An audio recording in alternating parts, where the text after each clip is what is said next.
시청하시기 전에 STV 상생방송 구독과 좋아요 눌러주세요.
(1911년) 운초 개연수 선생이 일제의 총칼을 피해 묘향산 단구람에서 환단고기를 발간한 지 100년의 시간이 지나 마침내 안경전의 환단고기 역주본이 세상에 나왔다.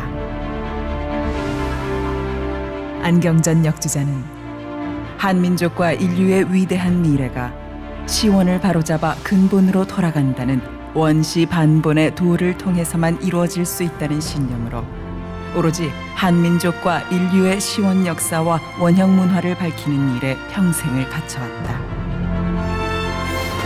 이번 역주본은 그런 열정의 완결판이다. 역사 경전이요 인류 원형 문화 성전인 환단고기의 실증적 연구만이 우리 골수까지 파고든 일제 식민사학의 해독을 치유하고 중국의 수천 년 역사 왜곡을 바로잡아 한국사의 국통을 바로 세울 수 있다는 일념으로 정진한 결과이다. 안경전 역주자는 국내외 문헌 탐색은 물론 동북아를 비롯 지구촌 곳곳의 역사 현장 답사와 자료 수집에 정성을 쏟았을 뿐만 아니라 지금도 발굴되는 유물과 자료를 놓치지 않고 환단고기가 드러내려 한 역사를 고스란히 고증했다. 그렇게 정성을 쏟은 지 30여 년. 마침내 환단고기를 알기 쉽게 번역하고 방대한 주해와 해제까지 붙여 강단사학계에 집요한 환단고기 위서론 시비의 종지부를 찍고 왜곡된 역사를 바로잡아 진정한 한민족 9,000년 역사의 국통과 인류 원형 문화의 정수를 밝혀냈다.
오늘은 이제 본론 세 가지 말씀인데, 첫째는 분노하라, 두 번째는 각성하라, 깨어라, 세 번째는 행동하라.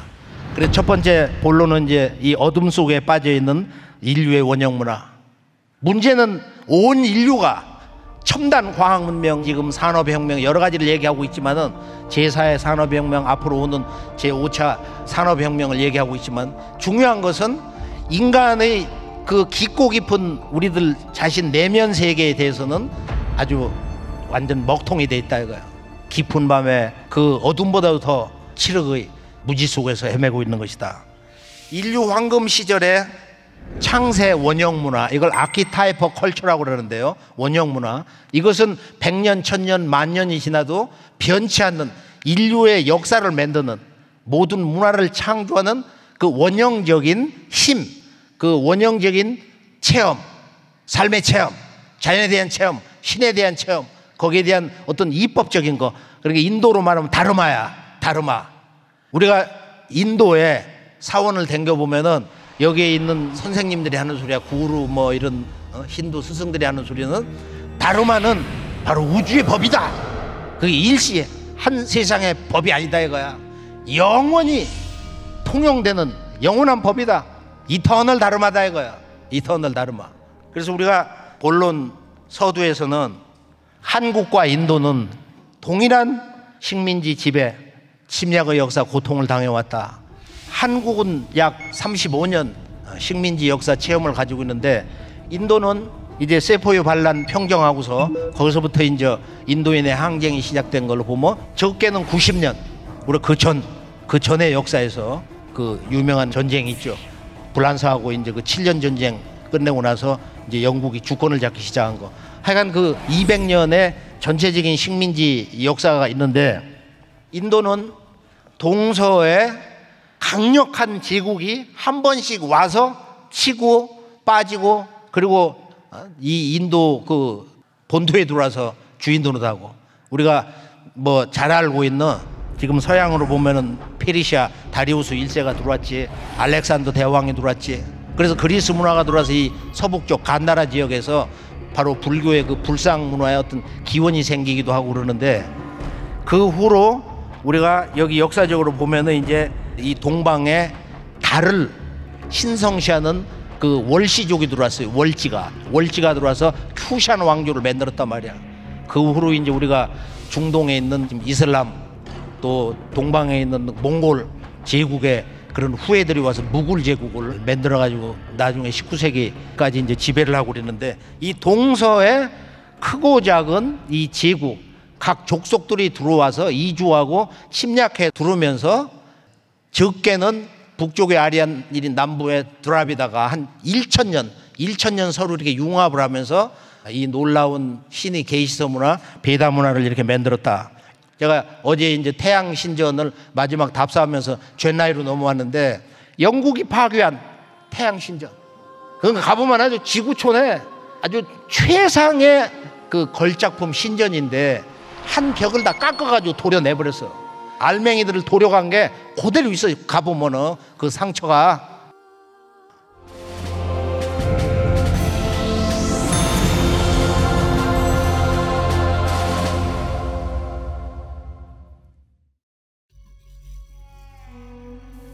인도와 대륙의 동쪽 벵골만에 아침 햇살을 맞이하는 곳에 태양 신전이 있다. 고나르게 세워진 태양 신전은 인도에서 가장 먼저 8세기 태양 숭배 사상의 중심지로 자리 잡은 곳인 북서부 카슈미르에서 유래했던 태양신 수리아 숭배 문화가 마침내 동인도 해안까지 이르게 된 것을 대변하는 매우 귀중한 신교 문화 유산이다. 13세기 중엽에 완공된 태양 신전은 이슬람교도에 대한 힌두교도의 승리를 축하하기 위해 간가 왕조의 나라싱하데바 1세가 건축하였는데, 이 시기는 태양신 수리아에게 신전을 지어 바치는 문화가 꽃피었다고 한다. 태양신 수리아는 힌두교의 태양신으로 베다 시대에는 12명의 태양신들이 있었으나 힌두교에서 수리아로 통합되었다. 수리아는 7마리의 말이 끄는 마차를 타는데, 마부는 아침의 신 아루나이다. 태양신전은 수리아의 마차를 형상화하였는데, 높이 33m의 피라미드 모양의 지름 약 3m의 바퀴 24개를 배치하고, 7마리의 말이 태양신의 마차를 끄는 모습으로 신전을 건축하였다. 태양신전 남북으로 나 있는 12쌍의 바퀴는 태양신이 이동하며 형성되는 사계절과 1년 12달의 순환 주기를 의미한다. 바퀴 사이에 있는 사원의 주춧돌은 사자, 악대, 모이 등 다양한 부조상으로 장식되어 화려했던 신전 건축수를 뽐내고 있다. 이러한 장식물 위에는 도깨비 영상을 가진 부조물이 새겨져 있는데 이는 인도 서원 건축에서 종종 볼 수 있는 키르티 무카이다. 여기 입에서 이제 5줄이거든 전체는. 네. 중심 라인이 하나가 나와. 네. 근데 요 라인이 뭐냐면은 바로 그걸 우리는 기라고 불러, 기. 네. 우리 여기 프라나하고 같은 거야. 네. 바로 이 기르티 목가가 네. 프라나를 푹 하고 우리가 불어내는 거야. 네. 어? 생명을 창조하는데. 근데 옆에 좌우에 삼각형이 있어. 네네. 그건 뭐냐면은 하늘과 땅과 인간은 하나다.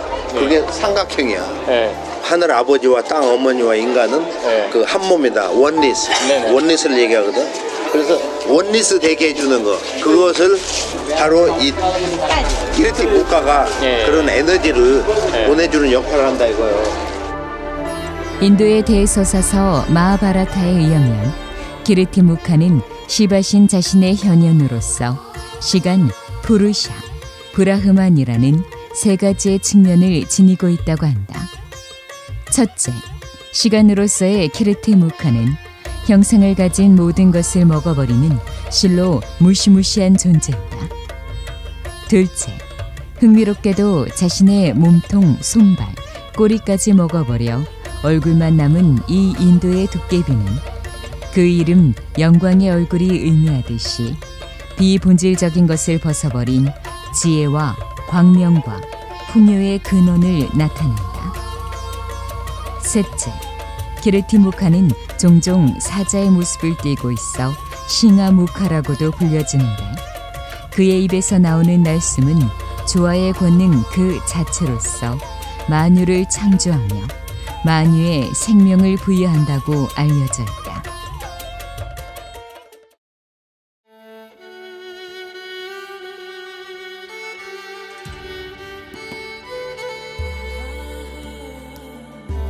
인도 아대륙 동쪽에 자리한 광명과 도깨비 문화의 보고 태양신전.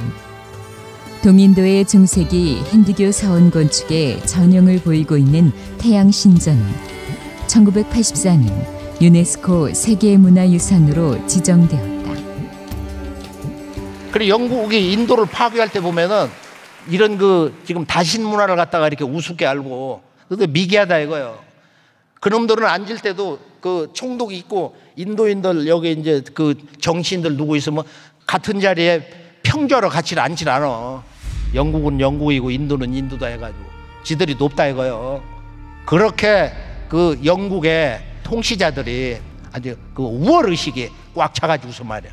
영국이 인도를 파괴할 때 여기 보면 샤시 타루라고 제가 공항에서 내려가지고 서점에서 이렇게 샀는데 Why I am Hindu? 나는 왜 힌두냐? 이 양반이 장관도 2번 하고 우리나라에 아주 놀라운 그 책도 여러 권 썼어요. 암흑의 시대라고 하는 바로 On Year of Darkness. 이게 책이 우리나라 번역도 됐는데 여기서 이 양반이 그래.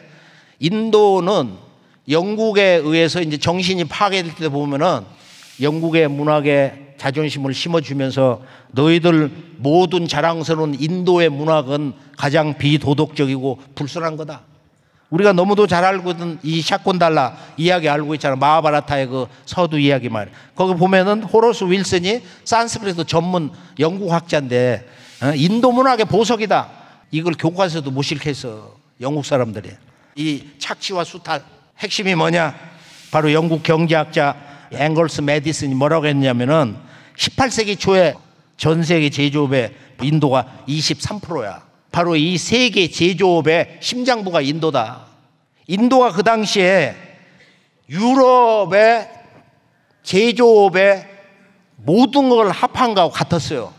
그렇게 해서 그 인도가 지구촌의 이런 그 문화 대국, 경제 대국이었는데 식민지 지배 한 200년 하면서 단물 다 빨아먹고 떠날 때는 3%밖에 안 돼. 그 경제 제조업의 그 비율 자체가. 그러고서 그냥 원자재 파는 그런 나라로, 가난한 나라로 이렇게 전락하기 시작했습니다. 그리고 영국이 인도를 망가뜨린 건 뭐냐면 그 분열 정책, 이간책, 디바이드 앤드 룰 해가지고 바로 이 힌두와 이슬람을 갖다가 이간책을 이렇게 써가 결국은 나중에 독립하고 나서 그것 때문에 갈라진 거야. 도저히 이것은 둘이 앉아서 같이 살 수가 없다. 이런 여러 가지 이제 과정을 거쳐서 분리도 되고 그러는데, 특히 이 저자가 강조하는 게 있어요. 카스트 제도. 이 카스트 제도가 예전에는 그 뭔가 여유 있는 말이야. 그런 운용의 측면이 있었는데 영국이 이것을 갖다가 더욱더 그 제도를 강화시켜 가지고 계급 간의 불신을 강조했다 해서 특히 왕족들 그 사람들 그 이권 옹호해 주고, 우리가 이제 이 인도에서 왕족들의 정말로 기가 막히게 사는 문화를 가보려면은 서인도를 가야 된다. 서인도. 거기 아주 그 서인도에 아주 유명한 그 옛날 그 왕국 한 550명 정도 그런 로얄 패밀리 족들이 지금 살아 있다고 그러는데, 그러니까 영국이 그 사람들에게는 그 통치권을 다 뺏었지만은 재산을 다 인정해 줬다 이거야. 그걸 지금 가지고서 지금 그 호텔 꾸며놓고 가서 보면 아라비안 나이트야. 그러니까 인도의 과거에 아주 최상의 고급 문화가 그쪽 서인도에 다가 있다 이거야. 서인도에.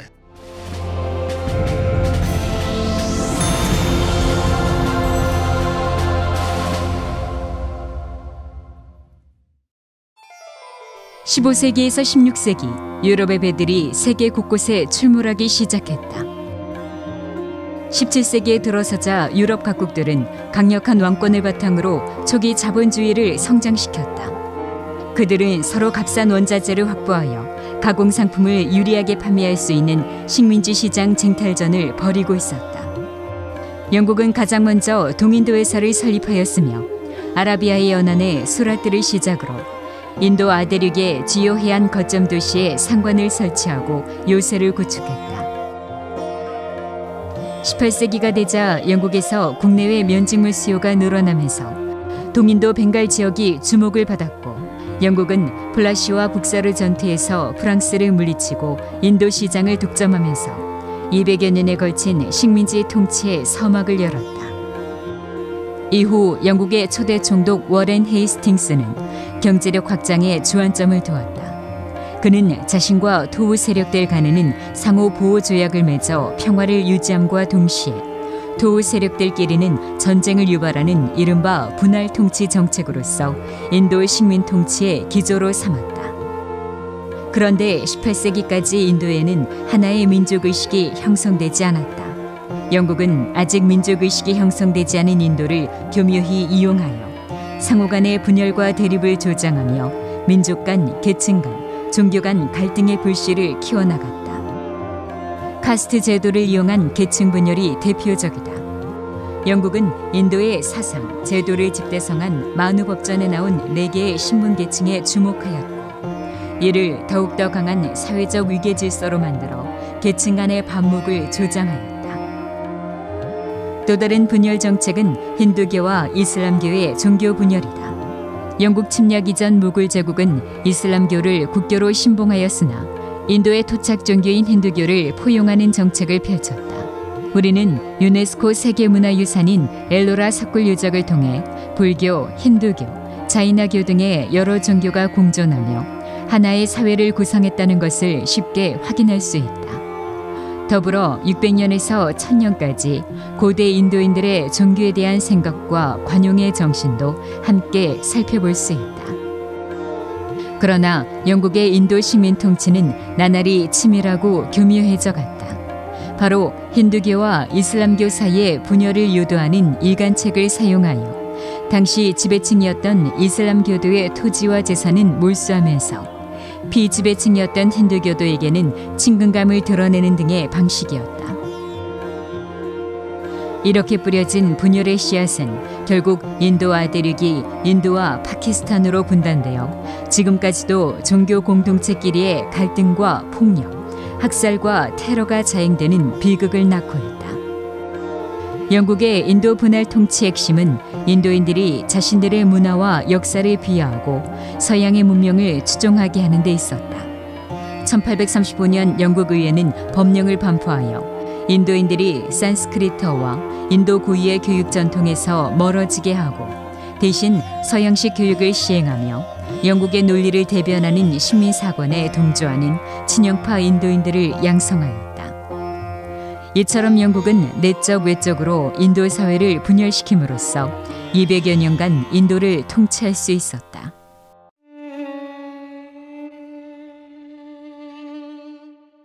영국은 19세기 산업혁명을 통해 일어난 증기기관과 철도 건설 바람을 인도 아대륙으로 옮겼다. 효율적인 자원 수탈을 위해 영국은 1870년 인도의 동쪽 캘커타에서 서쪽 봄베이를 잇는 철도를 개통하였다. 내륙의 농업지역도 그물망처럼 철도로 연결되며 인도 아대륙 전체가 영국의 온전한 식민지로 전락하고 말았다. 영국이 동인도 회사와 철도 건설을 통해 착취한 인도의 인적 물적 자산은 상상을 초월했다.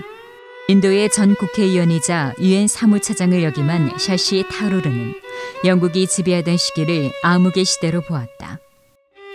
18세기 초 인도는 세계 최대 경제로서 세계 GDP의 23%를 차지하고 유럽의 모든 나라의 GDP를 합친 것과 대등한 규모였으며 영국의 거의 10배에 달했다고 한다. 그러나 영국 식민 지배에서 독립할 무렵 인도의 전 세계 GDP 비중은 3%로 폭락하였다고 한다. 그 밖에 인도인의 삶에 대한 무관심으로 인한 기근 악화, 전염병 창궐, 공동체 집단 간의 폭동, 그리고 1857년 영국이 고용한 인도 병사들이 일으킨 세포이 항쟁과 1919년 암리차르 민간인 학살과 같은 대규모 사륙, 영국 제국주의의 잔혹한 식민 지배로 무려 약 3,500만 명의 인도 국민들이 죽어야 했다.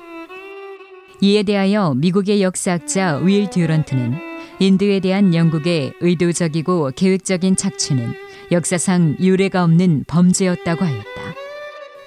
서구의 근대화 이론의 오류를 직시하고 인도 근대사를 정확히 한다면 영국의 식민 통치 유산으로 인해 인도가 얼마나 가난해지고 황폐해졌는지 절감할 수 있다. 그래서 우리가 이 문화 파괴에 대해서 인도의 그 지방 전국을 이렇게 돌면은 중앙 중심으로 해서 좀 개발이 현대적으로 잘 돼 있는 것이지, 인도는 정말로 옛날 식민지 시대의 그 고난의 역사에서 아직 전혀 이렇게 제대로 벗어나지 못하고 있다. 그 동일한 예가 바로 오늘 우리 한국의 역사 정신에서 찾아볼 수 있는 것입니다. 바로 이 서양 인도를 정신을 파괴한, 영국에 유학을 한 이 조시번의 5 인재가, 이걸 조시 오걸이라고 그러는데, 조시 오걸들이 영국에 가서 물론 한 6개월 만에 이제 이토히로 보면은 조시번 거기에 이제 중대한 반란 사건이 일어나가지고 명치 유신의 그 주역으로 뛰는 그런 사건 때문에 이 사람들이 돌아오지만, 영국 유학을 계속하면서 여기서 영국을 배워가지고 작은 섬나라 영국이 전 세계를 지배하듯 바로 우리 일본도 이 전략을 배워가지고 우선 조선 침략하면서 만주를 침략하면서 중국 침략을 하면서 아시아를 다 들어먹는다 이거야. 세계 경략을 한다 이거야. 물론 동학혁명이 일어났어요. 인류 근현대 문명사의 출발점 동학혁명이 일어났어요. 1894년도에 조선왕조가 무능해가지고 바로 정치를 바르게 하고 가난한 백성들 세금도 좀 줄여주고 노비를 해방시키고 이런 정치 개혁을 해라, 개혁을 해라 그랬는데 감당을 못하니까 청나라에 원병을 청했어. 이 사람들이 들어와서 일본군이 따라 들어왔어. 그래가지고 그 인천 아래에 있는 여기서 1차 세계대전에 근원이 되는 사건이 벌어진 거예요. 청일전쟁이 터졌다 이거야. 전쟁이 터지고서 이제 일본이 이겼는데 고종 황제가 나가라. 안 나가거든. 그러고서 거기에 대해서 이 조선을 이제 밟기 위해서, 영원히 지배하기 위해서 그 첫 번째 장애물을 제거한 게 그 명성황후를 직무실 쳐들어가 가지고 거기서 잡아가지고 칼질을 해가지고 사지를 잘라가지고 시신을 그 뒤에 있는 그 유명한 산 시신을 불질렀단 말이야. 바로 그곳에서 당군 조선 환단곡에 나오는 그 사진인데 조선 왕조는 거기서 망한 거예요. 1894년 95년 을미사변, 갑오, 을미, 그 다음에 2년 뒤에 고종황제가 나라를 바로 조선에서 대한제국으로 나라 이름을 바꾸고 황제 취임을 했어요. 황제 취임을 했다고. 그러고서 13년 뒤에 이제 조선왕조가 패망당하고 일본의 식민지 지배에 들어갑니다. 여기에서 이제 첫 번째 정책이 뭐냐? 그 첫 번째 전략이 뭐냐? 조선인을 죽여라 이거야. 어떻게 죽이냐? 역사 정신, 문화 정신을 뿌리를 뽑는 거야. 그래서 여기 올라온 이 데라우치 마사다케가 첫 번째 한 게 뭐냐면은 불온소적을 색출한다. 군사작전 방불한 거야. 이걸 다 뒤져가지고서 20만 권, 51종 20만 권을 갖다 남산에서 불질러 버렸어요. 불질러 버렸어. 그러고 1916년부터 이제 20년 동안 걸쳐가지고 우리나라 역사를 쓴다는 거야. 35권 조선사 책을 썼는데 그게 뭐냐? 너희들 조상은 원래 뿌리가 없다. 네 조선 놈들은 뿌리가 없다 이거야. 그래가지고 3대 총독이 와가지고 한 얘기 가지고 유명한 말이 있어. 이 조선에 대한 문화 통치를 하는데 뭐라고 얘기했냐면은 조선인으로 하여금 자기 역사와 전통을 알지 못하게 해라. 그 다음에 조상들의 그 악행 이런 걸 배우면서 자손들이 조상들을 전부 미워하고 말이야. 자기 조상들은 무능하다. 그 역사에 대해서 환멸을 갖게 된다. 이것이 한국인을 그 절반을 일본인으로 만드는 요책이다. 여기에 대해서 바로 미국의 극동문제 연구한 그 나다니엘 페퍼 기자가 이런 얘기를 했거든. 한국에 와서 보니까 일본인들이 한국의 국사랑 국사, 역사에 관한 책은 모조리 불태워버렸다 이거야. 불태워버렸다. 완전 불질러서 없애버렸다 이거야. 그래서 한국사는 책만 가지고 있어도 얘기만 해도 얻어 터지고 범죄자가 되었다. 또 조선왕조 500년은 말이야. 이게 유교를 공자 가르침을 국시로 해가지고 원래 우리 역사문화 고유 사설을 가지고만 있어도 닉자, 은닉자는 처참이라고 그래서 책을 가지고만 있어도 그 가지고는 멸망당하는 거야. 여기서 이제 한국의 역사문화의 참모습을 누구도 알 수가 없는, 한국인 스스로가 알 수 없는 절망으로 이제 빠져가지고 이 일본인들이 써놓은 조선서 35권 이 정도 됩니다. 부피가. 제가 그 한지를 사서 그 앞에 서두 우리 역사 조작한 걸 보니까 지금 보면은 뭐냐? 야, 중국 사람 위만이 들어와가지고 이 조선을 패망하고 조선 왕이 됐다. 86년 뒤에 그 손자 그 우거를 중국의 한나라 무제가 와서 제거를 하고 거기다가 중국의 식민지 4개 군을 한반도 평양 주변 위아래다 세웠다. 지금의 중고등학교 교과서에 그대로 실려 있어요. 그 내용에. 그래서 중국과 일본이 역사 조작한 것을 크게 보면은 바로 3가지가 있는데, 하나는 뭐냐? 지금 우리 역사의 정사서 전 세계가 뭐 공부하는 삼국 유사 삼국사기라든지 우리나라 학계에서는 전 국민 식민사학 학습을 시키는 주인공들이기 때문에 지금 우리가 오늘 얘기하고 있는 이 환단고개에 우리의 본래 한국인의 조상들이 기록한 이 우리들의 1만 년 역사 이야기, 이것을 그 사람들은 한 가지도 받아들이려고 하질 않아. 그런데 아주 엄청난 역사에 아이러니가 있어요.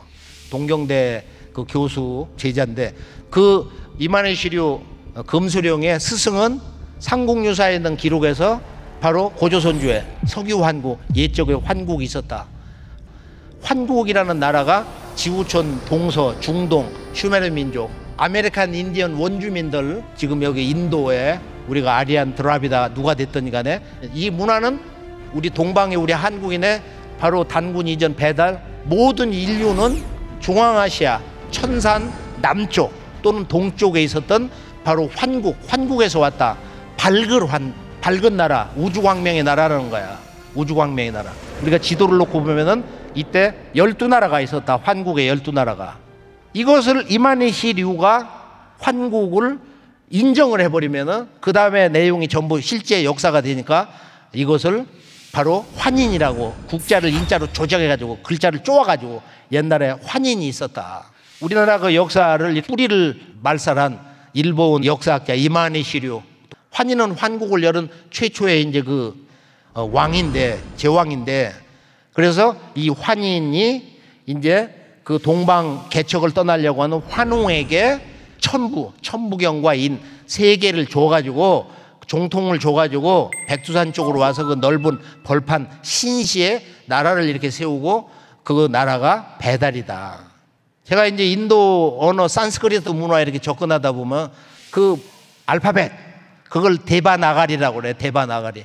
데바나가리가 신시야. 얼마나 재밌어요.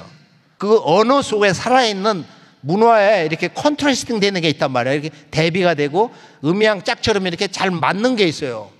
데바나가리는 신의 도시야. 그건 천국의 마을이야. 자, 역사를 파괴한 주제 3가지가 뭐냐면은, 야, 한국의 그 역사 시작은 당군조선이다. 그러면은 그 조선에 대해서 써놓은 게서 사마천사학이에요. 지구촌에서 가장 아주 그 1, 2등을 다투는 역사서예요. 사마천사학 2200 한나라의 한무제 때의 사관인데, 조선 열전을 보면은 그게 나와야 되잖아요. 정확하게 거기 나와야 되는데, 조선에 대한 기록을 한 그 내용을 보면 조선 인물은 아무도 없어. 당군도 아무도 없어. 그 첫 문장이 있는데 한번 이건 꼭 함께 읽어볼 만해요. 조선왕 만자는 고연이냐다. 이게 원본이야. 조선왕 만 우이만이라는 자는 고연인, 옛날 연나라 사람이다. 그러니까 한국의 그 첫나라라고 하는 그 조선의 왕은 한국 사람이 아니고 바로 이웃의 중국의 연나라 장수. 자, 한번 읽어봐요. 조선왕 만자는 고연이냐라. 조선왕 만 우이만이라는 자는 옛적에 이게 연나라 사람이다 이거예요. 본래 연나라 사람이다.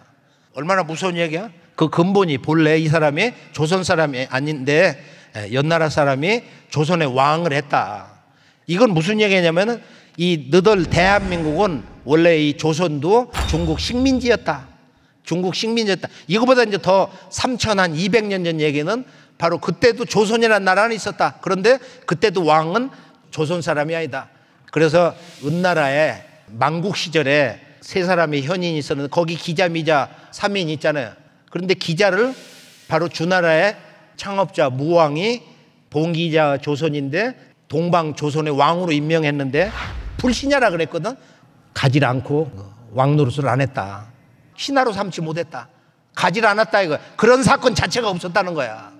그래 기자조선 우이만조선 이게 전부 중국 사람이 조선의 제왕이었다. 그 다음에 바로 동방의 그 조선을 멸망시키는 거예요. 그래서 이 조선이 나라 셋으로 나누어서 다스렸는데 이 만주 서쪽에 있었던 바로 이 번조선의 마지막 왕 준왕이 우이만에게 쫓겨나가지고 그렇게 해서 저 서해 바다로 해가지고서 이제 군산으로 들어왔는데요. 거기를 왕검성 한 지역을 차지를 했는데 그 손자 우거가 흉노로 붙냐 조선으로 붙냐 왔다 갔다 하고 그러니까 그걸 멸하고 완전 통일을 한다 이거야. 한나라 무제. 중국 5000년 역사에서 가장 강력한 제왕 이 한나라 무제가 중국 천하 저 서역까지 통일을 하고서 서역에 서역 사군을 만들고 동방 사군을 만들기 위해서 중국 천하의 대통일의 마지막 최후의 거점 자리가 바로 동방의 조선을 멸망시키는 거예요. 그래가지고 6회 양쪽 군대가 와가지고 1년을 싸워도 결판이 안 나. 그만큼 그 번조선 군사력이나 백성들의 그 저항력이 아주 강력했거든. 조선의 마지막 최후의 거기 그 서쪽 변방의 독립전쟁이라는 게 이 대제국 한나라가 어떤 장수든지 가면 지들끼리 세력 싸움하고 권력 싸움하고 승리를 못했다 이거야. 그래 이간책을 써가지고 내부 반란으로 해서 이제 그 우거가 무참하게 이렇게 죽고 그러는데 그 왕검성이 바로 북경 위에 있는 바로 그곳인데 지금 그걸 한반도 평양 주변에다가 당군조선, 기자조선, 우이만조선 모든 곳을 갖다가 바로 한반도 북부에다 갖다 놔버렸어요. 그러고서 이제 일본은 뭐라고 하냐면은 야 북쪽은 중국의 식민지 역사로 시작됐고 한반도 남부는 우리 조상들이 4세기에서 6세기까지 200년 동안 임나 일본부 식민지 본부를 놓고 다스려서 지배를 받았다. 북쪽은 중국 식민지, 남쪽은 일본 식민지. 결론이 뭐냐? 시진핑이 이런 얘기를 한 거야. 바로 한국은 중국의 오랫동안 일부였다. 한국은 사실은 중국의 오랫동안 used to be a part. 그게 무슨 뜻이야? 아주 오랫동안 아주 친숙하게 아주 이렇게 몸에 생활화된 중국의 속국이었다 이거야. 역사의 근본을 부정하고 파괴하는 역사 왜곡. 중국의 역사 그 수천 년 세월 속에서 우리 동북아의 원주인은 조선 너희들이 아니고 우리 중국이다. 그래서 가운데 중자를 놓은 거야. 그래서 우리가 참동항에 들어가 보면은 대국의 칭호는 우리가 쓴다. 그들은 가운데 중자밖에 안 돼. 중국, 차이나. 우리가 대한민국이야. 대자. 대한민국. 대자로 돼 있거든. 지금 이 동북아의 그 역사의 원형 정신, 그 문화의 원 큰 주인은 중국이 아니라 바로 동방의 한국의 옛 조상들인데, 여기는 책이 너무 많이 나와 있어요. 중국의 아주 대학자들이 쓴 책도 너무 많이 나와 있고, 고흥자님의 13경 이런 책을 보면 뭐 상당한 내용이 나와 있어. 노노의 10편, 11편, 향당편 넘어가면 바로 우리가 선진국, 후진국 하는 선진편이야. 노노 선진편을 보면 지금 언어가 거기서 나온 거예요. 선진편에서. 선진어 예약은 야이냐요, 후진어 예약은 군자니 말이야.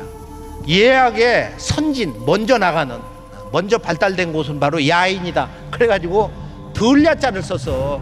그게 아주 기가 막힌 역사 왜곡이야. 그리고 후진어 예약이 이렇게 뒤떨어진 것은 군자다. 군자. 오종.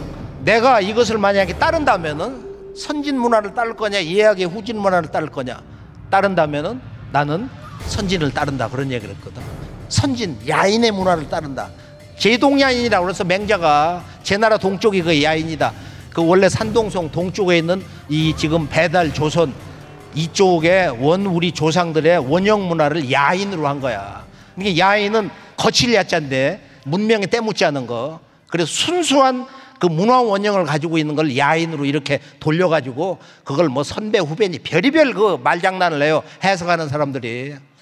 그래서 이 예와 악, 자연의 이런 질서, 문명의 질서, 삶의 이런 질서, 가치, 체계를 세우는 이 다름아, 예와 악에 대해서 이게 음악, 인간이 몸과 마음, 영혼을 깨어나게 하는 진리의 노래, 생명의 노래, 이 예와 악의 문화의 선지는 바로 동방 사람이다.